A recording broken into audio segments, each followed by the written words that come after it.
Bonjour tout le monde et bienvenue dans cette quatrième vidéo. Dans cette quatrième vidéo, nous allons nous intéresser aux instructions conditionnelles if et les else. Donc c'est quand même quelque chose d'assez important. Et si vous n'êtes pas encore très à l'aise avec les booléens, je vous invite à aller voir ma vidéo justement sur les expressions et les types et de tout simplement aller vers la partie des booléens. Car dans cette vidéo-là, nous allons beaucoup utiliser les booléens et donc il est important de comprendre en tout cas comment cela fonctionne. Très bien, maintenant nous pouvons commencer. Comme leur nom l'indique, une instruction conditionnelle, c'est tout simplement une instruction que l'on va réaliser sous une certaine condition. La forme est la suivante. Donc ici, la structure générale est la suivante. Si la condition, nous allons effectuer un certain code qui sera effectué, si et seulement si la condition en fait va s'évaluer en true. Sinon, c'est-à-dire le else, donc c'est-à-dire que la condition n'aura pas été respectée. Et du coup, c'est le cas, si et seulement si la condition va s'évaluer en false. Bon, ici c'est un exemple très basique, mais enfin, c'est entre guillemets le cas le plus basique, mais on va se donner un petit exemple pour bien le comprendre. Voici notre exemple. Tout d'abord, nous avons défini une variable x, qui a pour valeur l'entier 2. Ensuite, nous allons réaliser l'instruction conditionnelle. Que nous dit cette instruction? If x est inférieur à 0, donc strictement inférieur, donc c'est-à-dire si x est strictement inférieur à 0, donc si ceci est évalué comme étant vrai, alors nous allons exécuter ce code. Et ce code, ce sera donc print, votre nom est positif, votre code est votre nom est négatif, et ici ce sera donc sinon, donc c'est-à-dire que si cette condition-là n'est pas vérifiée, donc si le résultat, plutôt x inférieur à 0 s'évalue en false, alors nous allons faire print votre nombre est positif.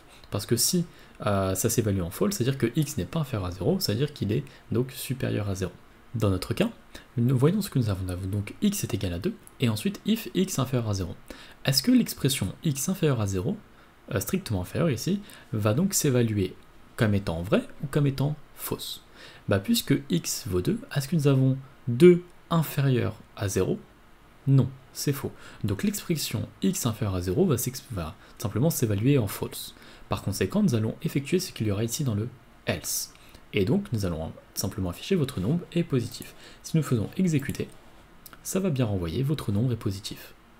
Maintenant, j'ai légèrement modifié notre exemple afin de vous montrer que nous pouvons mettre plusieurs conditions.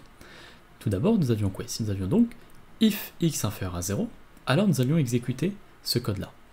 Et là, nous avons quelque chose de nouveau. Elif. En fait, elif, c'est sinon si. Donc pour else, if. Donc sinon si, et ici j'ai rajouté la condition x supérieur ou égal à 0 et x inférieur ou égal à 5, alors dans ce cas-là, nous allons devoir exécuter ce code-là. Sinon, c'est-à-dire, donc à la fin le else final c'est quoi? C'est donc que le nombre n'est pas strictement inférieur à 0, et que le nombre n'est pas compris entre 0 et 5, donc nous allons devoir exécuter ce code-là. Avec x est égal à 2, qu'aurons-nous? Alors, x inférieur à 0, nous l'avons déjà vu, va s'évaluer en false.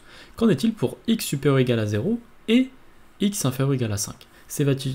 Comment va-t-il s'évaluer? Est-ce qu'il va s'évaluer sur false ou bien sur true? Ça va dépendre, en fait, on va regarder. Donc ici, puisque x vaut 2, est-ce que x est bien supérieur ou égal à 0? Donc ça, c'est vrai. And, est-ce que si nous avons x inférieur ou égal à 5, c'est également vrai. Nous avons donc vrai et vrai. D'après la table de vérité que nous avons vue justement dans la vidéo sur les expressions et les différents types, on avait vu que vrai et vrai, ça renvoie bien vrai. Donc l'expression globale ici va s'évaluer en tant que vrai. Donc ici, le code qui va être affiché, que le code que nous allons l'exécuter, sera donc votre nombre est compris entre 0 et 5. Si nous l'exécutons, voilà, votre nombre est compris entre 0 et 5. Et maintenant, si nous mettons 5,00001, ça va être dans quoi? Donc x inférieur à 0 sera sur false, et maintenant, cette expression-là va également s'évaluer en false. Pourquoi? Parce que x sera bien en effet supérieur ou égal à 0, mais x ne sera pas inférieur ou égal à 5. Nous aurons donc vrai et faux, et donc d'après la table de vérité, vrai et faux, ça donnera tout simplement faux. Donc l'expression ici va s'évaluer en false, donc nous aurons finalement ce code-là, donc le final, le sinon global. Une fois que nous avons vu que nous n'avons pas vérifié les conditions précédentes, nous allons donc exécuter ce code-là, qui sera donc maintenant votre nombre est supérieur à 5. Si nous exécutons, nous avons bien votre nombre est supérieur à 5. Il est également important de bien respecter l'indentation. Contrairement à beaucoup de langages de programmation, Python ne va pas utiliser certains begin, end, ou bien encore des fois on utilisait des accolades pour en fait délimiter notre bloc d'instructions. C'est fait un petit peu plus naturellement avec les indentations.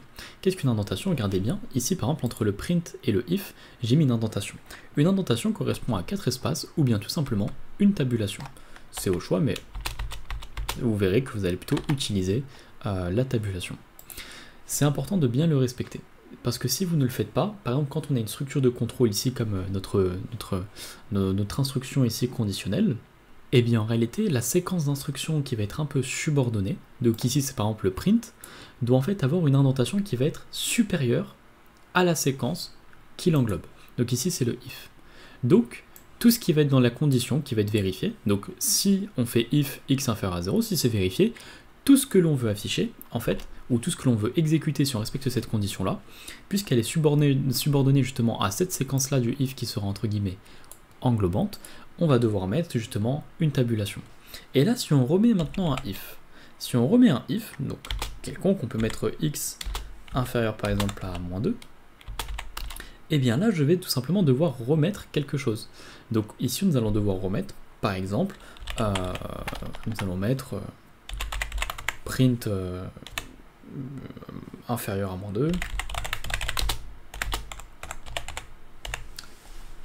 inférieur à -2, cependant, vous avez bien vu qu'on a dû rajouter ici une indentation. Voilà. Donc là, c'était important de bien comprendre l'indentation parce que c'est vraiment primordial dans le langage de programmation et très souvent, beaucoup d'erreurs que vous rencontrerez viendront souvent d'une erreur d'indentation. En tout cas, au départ, donc dans un niveau débutant, c'est normal d'avoir un petit peu de mal, mais il est important de bien se focaliser dessus, de faire très attention à cela. Est-ce que nous sommes obligés de mettre un else? Pas tout le temps.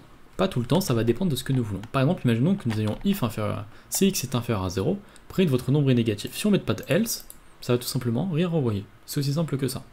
Si je ne veux rien renvoyer, je ne suis pas obligé de mettre un else. Si je veux renvoyer quelque chose, et bien à ce moment-là, je vais devoir mettre justement un else. Maintenant, imaginons que ici, nous mettons -2,01, ça va faire quoi? Alors, -2,01, ça va donner tout simplement, par exemple, on peut faire ça, sinon, else, voilà. Est-ce que nous avons x inférieur à -2, enfin x est égal à -2,01. Ici nous avons donc si x est inférieur à 0. L'expression ici va s'évaluer comme étant vraie.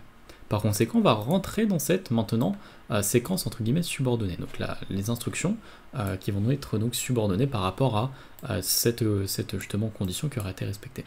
Maintenant nous avons quoi? Nous avons donc maintenant si x est strictement inférieur à -2, alors on va afficher inférieur à -2. Sinon, on va afficher votre nombre est négatif. Donc là, qu'est-ce que ça va afficher? Ça va donc afficher inférieur à -2. Si nous avions mis 1, donc -1,99, ça aurait tout simplement mis votre nombre est négatif. Une fois que ceci a été exécuté, si le if a été exécuté, nous n'allons pas exécuter le elif else. Si le if n'a pas été exécuté et que le elif sera maintenant exécuté, on ne va pas exécuter le else. Et si rien avant n'est exécuté, alors à la toute fin seulement nous allons exécuter le else.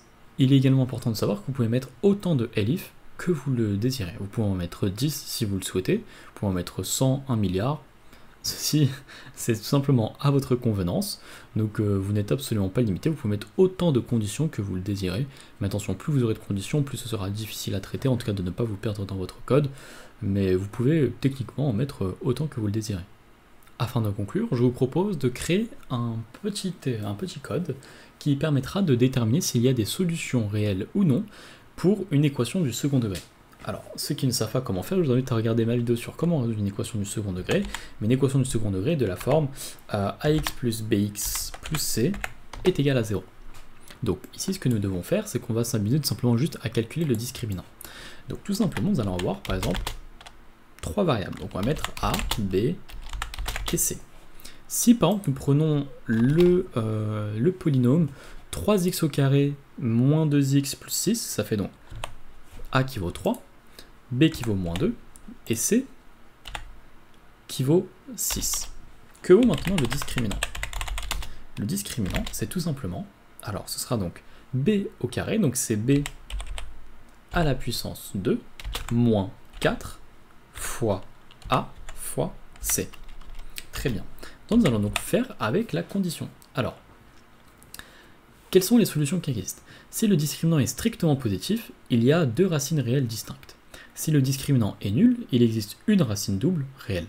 Si le discriminant est strictement négatif, à ce moment-là, il n'y a pas de solution réelle. Donc, qu'allons-nous faire? On va mettre donc if, alors le discriminant est strictement supérieur à 0. Qu'est-ce que l'on doit faire dans ce cas-là? Nous allons donc afficher, donc on va mettre le print, afficher, il existe deux solutions réelles distinctes.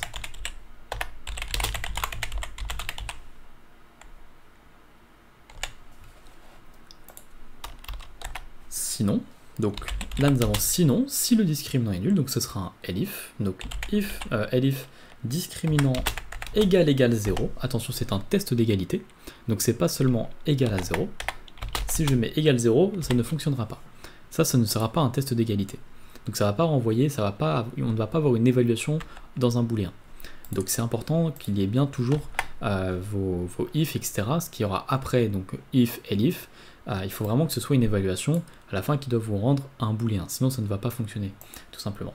Donc sinon, alors, nous allons afficher, il existe une racine réelle, une racine double.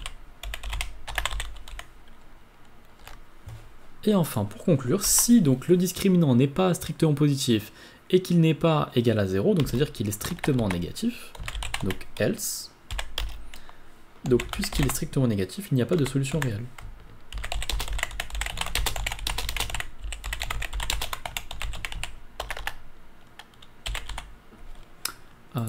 Oui, parce qu'il y aura toujours deux solutions dans ce cas-là. Donc ce sera solution avec un S. Très bien. Et bien dans ce cas-là, si nous faisons maintenant exécuter, alors on va juste nettoyer ça. Si nous faisons exécuter, ça vaut quoi? Il n'existe pas de solution réelle. Pourquoi ça? Alors si vous voulez, on peut tout simplement afficher ici le discriminant. Que vaut le discriminant? Ça vaut donc moins 68.